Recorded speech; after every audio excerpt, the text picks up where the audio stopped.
Hey, good morning, everyone. Oh, do I still have sound? I appear to still have sound. Good. Technical difficulties. So, last week we had Justin in here. That was fantastic. I had such a good time talking with him. If you have not seen the broadcast, please do go back and watch it. Justin, I otherwise known as Smokey Devan, went over a ton of things that he's done, working from his van, doing all of the things that many of us wish that we were able to do, and just generally having a good old time. But today I want to talk to you about proposals. So many of you know, a couple of weeks ago, on a whim, I sent out my query letters to a bunch of big name publishers, Random House type publishers that accept unsolicited queries. So a query is a letter that you write that says, "Hi, this is my book and this is why I'm a person that you want to talk to. Um, can I send you a proposal?" So you're just pitching the idea, you're not actually pitching the interior.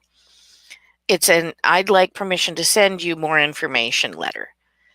And generally speaking, more places are willing to accept unsolicited queries than they are unsolicited manuscripts. So I went online, I looked up most of this stuff you can find on the interwebs. Their websites will tell you whether they accept them or not, and if so, where to send them. And so I went and investigated that. I found 7 big name publishers that I decided I wanted to give a try with, and in the spirit of don't say no for other people. And the result was that about 14 minutes after I sent it out, I received an enthusiastic response saying, "Hi, we read your query letter and we're very interested. Do please send us that proposal," which put me into overdrive because I hadn't actually written the full proposal yet. I had all of the information, but I hadn't written it because every publisher has their own way of wanting a proposal. So they're going to give you a guide most of the time, and that guide will tell you what order to put things in, what information they want. And so some of it is just following the instructions, and that stuff is pretty simple, but proposals are these long things. So this one is 38 pages long, okay? But that includes not one, but 2 sample chapters. So I started with an overview. An overview is, according to this particular publisher, is a 2 to 3 page summary of the book that you're writing. And so I talked about why the van life cookbook was useful, what its purpose was, etc. Why this book would be good for right now for the particular group that I wanted to sell it to. Then you do a synopsis, which is, what do the chapters say? Now, I went into some detail about each chapter because I have particular things in there. So the first chapter is introductions of van cooking. The second chapter is the history of food and travelers. The third chapter goes on where to buy cooking supplies and food and cooking items and things like that. And then chapter 4 gets into spices and flavor profiles. And then we get into the recipes. So, I mean, there's lots of information there so that they understand how I'm laying out my cookbook. The next section they want, and that last one was supposed to be about 2 pages, and mine was almost exactly 2 pages. After that, They wanted market demand, and most people want to have a section on market demand in your proposal. So, what is market demand, you might ask? So, you want to know the demographic to whom your book is of interest. So, my cookbook, the new one, Eat Well, Cook Small, Live Large, has a specific demographic: those who are living in their car, their van, their RV, mobile tiny home, and those who are considering doing so. Okay, so that's where we start.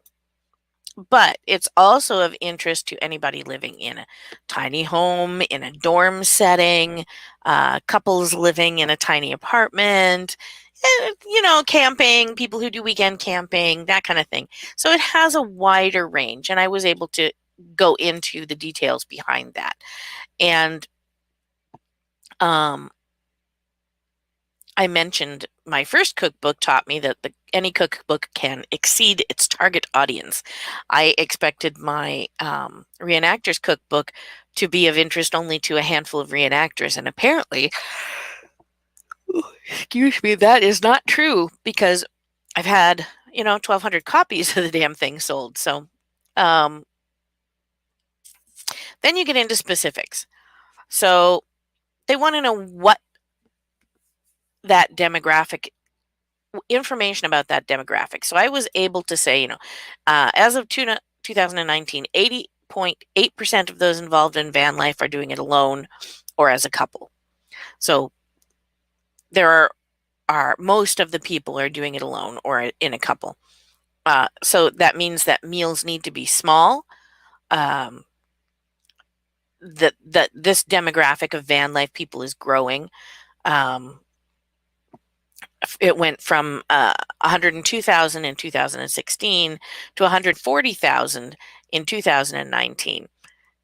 So I mean, the number is getting bigger. I talked about the Rubber Tramp Rendezvous, and went into documentaries and movies and other popular literature that cover van life, because that's important. It shows the publisher that not only have you done your homework and know this information, but that there are people out there who are actually going to be interested in your book.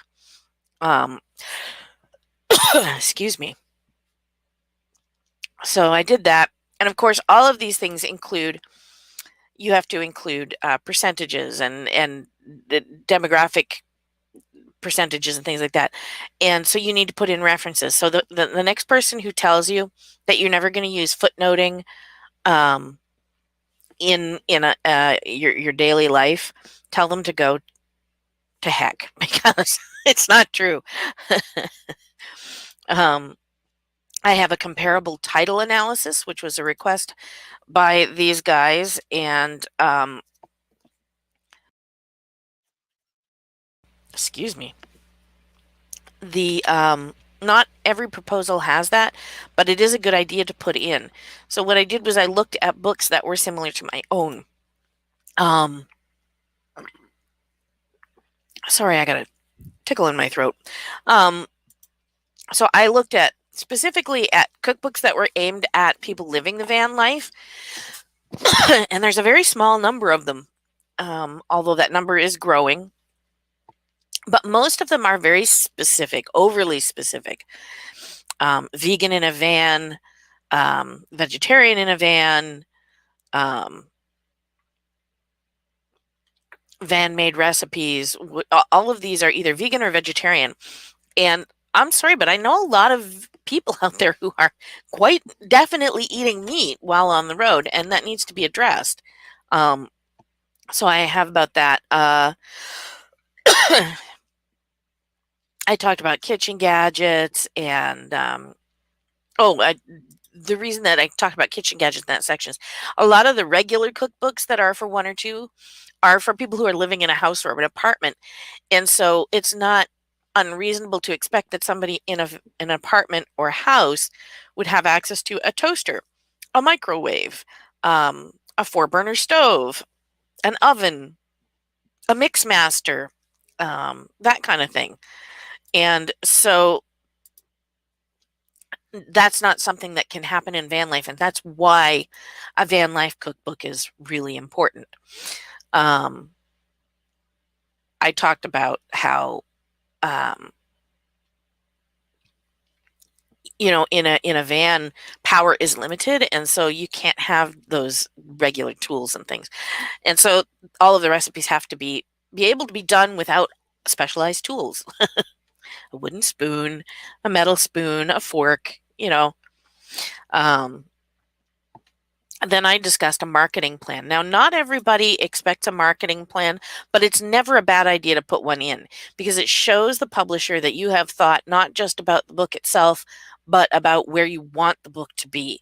And so I talked about how I was already promoting Eat Well, Cook Small, Live Large. Hi, guys. I talk about it on my uh, social media accounts, my YouTube channel, obviously, my Facebook, the Home on Wheels Alliance Facebook discussion group, um, Instagram, Pinterest, places like that. So, I mean, I'm already doing promotions and doing interviews with people like Justin. Um, and I talked about how I was very keen to have my cookbook placed in places that are of interest to van life people. So that would be Cabela's, Bass Pro, Walmart. These are places that allow van life people to park overnight in their parking lots, which is very useful. Um, then I do a chapter outline and then about the author. And then the sample chapters. So I did simple and instant meals, which starts with stuff as easy as how to cook a frozen pizza using nothing other than a Dutch oven and a one burner uh, propane or butane stove. Right up to a bunch of recipes that you can make out of things that you get at the dollar store or the convenience store attached to your gas station, that kind of thing. Because not everybody has access to a big grocery store. As Justin pointed out, down in Quartzsite, they only have two sort of grocery stores and they're not very well populated. You have to get creative. And so I was very careful to go through that and make recipes that don't require things that you can't pick up easily just about anywhere. Um, and then I included my Dutch oven chapter. Now, when they ask for sample chapters in a proposal, not everybody does. Sometimes they don't want to see your chapters until after they've accepted the proposal. I was specifically asked for it. You follow the rules as they've requested. I did not include two chapters that were right after each other, and they weren't the first. It was the fifth and the ninth chapter because those two chapters I actually happen to be finished. I don't write in order when I'm writing cookbooks. So, for instance, today I'm going and starting my history of food and traveling. I was more interested in getting the recipes in there before, and now I'm getting into filling in the pieces and turning it into a cookbook instead of just a list of recipes. And that's kind of my process. Um, and but what they want is they want a chance to see how you write. And in my case, because it's a cookbook, they want to see not only how do I write, but how do I set up my recipes? How do I put them in the book? And I mean, some of that stuff is going to change, and that's noted. But they have a basic idea of how I write, um, how I explain things, and that kind of stuff. So basically, that was where I went to. And when you're doing a proposal, like I said, just follow the instructions that you're given. And if you're not sure, there's places online. Look up submitting a cookbook proposal or submitting a fiction proposal or submitting a nonfiction proposal. And then go look up proposals, sample proposals for the genre that you're writing in, because there are lots of options out there. That was how I had the base of my proposal written before I wrote it specifically for this publisher. And that's what you're going to want to do is sort of have a template ready to go that you can then beef up and send in the specific format that they ask. So Proposals are really important, and you don't send them unsolicited. Okay? I know it sucks. You want to just, you've worked forever on this piece of writing and you want to just get it published, but you can't. I pretty much guarantee you that 99% of the time, if you just dump your manuscript on somebody or send a 38-page proposal to somebody, they're not going to read it. What you need to do is do that query letter first, which pitches your idea, and then from there, go on. Your pitch has to be amazing. And I can't help you with that. I wish I could. I had a hard time with my own. I worked with a bunch of different people who read it and gave me feedback on it. And don't be afraid to do that. I must be tired, right? But yeah, so that's, where you're at. Query letter goes out first, proposal goes out after, only when requested, and full manuscript only goes when they ask for it, like period ever.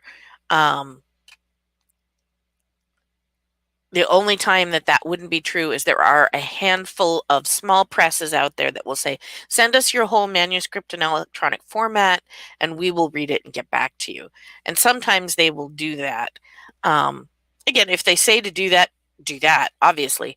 But it's unusual. Most of the time, they'll want your query first. And remember, not every publisher is willing to accept a query from you, a person. Many of them, like Random House, for instance, only accept queries from agents. They're not interested in hearing from you, the author. They want to hear from the person who's representing you. And that is an unfortunate holdout from traditional publishing before we came into the more modern times. And it did serve a purpose at one point, but it's my strong opinion that it no longer does. While it's certainly okay to have a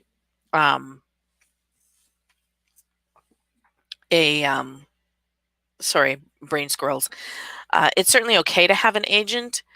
I don't believe that it's really necessary anymore when you're first starting out. You don't have to start by going and finding an agent. You can find a small or medium-sized press and see if you can get books published through them, or even self-publish.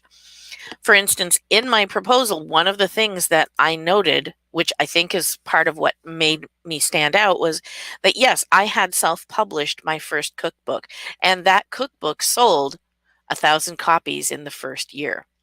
When I'm able to say that in honesty, and they can go online and see that I have 90 reviews, that I have 4.6 stars, that the people who've actually read the thing have left good written reviews, they can see that I have put the work in. And it gives them a good idea of where I'm coming from and who I am as an author and as a person. So, yeah, that's where we're at today. I don't know what I'm doing next week. Next week is, let me see, the 9th. So I don't know. Does anybody know if the groundhog saw his shadow? I see nothing but clouds out there, so I'm guessing we've got 6 more weeks of winter. Considering we've barely had winter up until now, I'm going to just assume there's 6 more weeks of it, because we haven't even had 6 weeks yet. Anyway, for those who celebrate, happy Imbolc. For those who are involved in the lambing industry, welcome to lambing time. You will be busy for a month. Love you all, guys, and I will see you next week. Remember, work on your proposals, send out your queries, work hard, and don't forget to drink and eat, and subscribe.